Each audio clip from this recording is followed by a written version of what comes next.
Les clubs et restaurants enfumés appartiennent au passé en France ou en Irlande. Dans les Balkans, ils sont encore nombreux. Mais après l'interdiction de fumer dans les cafés en Turquie ou en Macédoine, le débat gagne maintenant la Roumanie.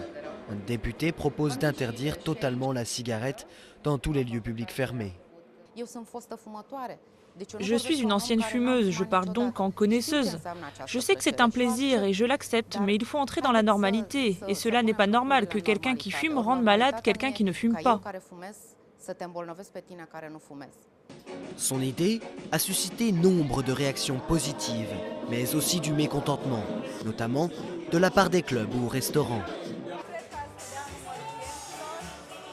Je crois que la loi conduira à une baisse du nombre des clients, car les gens ne viennent pas en club pour faire pénitence, mais pour se sentir bien et s'amuser. Si ce projet est appliqué, les gens ne viendront plus en discothèque, mais resteront chez eux pour faire la fête. Le nombre de fumeurs recule pourtant en Roumanie. 28% en 2009 contre 36% en 2003. Ici, à l'Institut de pneumologie, Marius Nasta, l'aide des professionnels et la motivation des patients donnent des résultats. Alain Fetchouch a arrêté de fumer il y a plus de 2 mois. Cela a changé la vie de toute sa famille. Avant, quand on mangeait, je finissais mon plat, puis je quittais la table pour aller fumer. Maintenant, on finit de manger ensemble et on se lève tous les trois en même temps. Nous avons d'autres habitudes. Nous faisions des choses ensemble avant aussi, mais maintenant nous en faisons plus. Entre-temps, les Balkans restent vus comme une zone de fumeurs invétérés.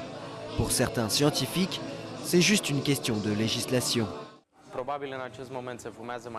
On fume probablement plus dans les Balkans en ce moment, car il n'y a pas de loi qui interdit la cigarette dans les lieux publics. Mais en réalité, les gens s'adaptent.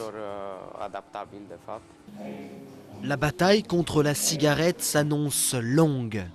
Entre-temps, des salons de thé 100% non-fumeurs ont ouvert à Bucarest.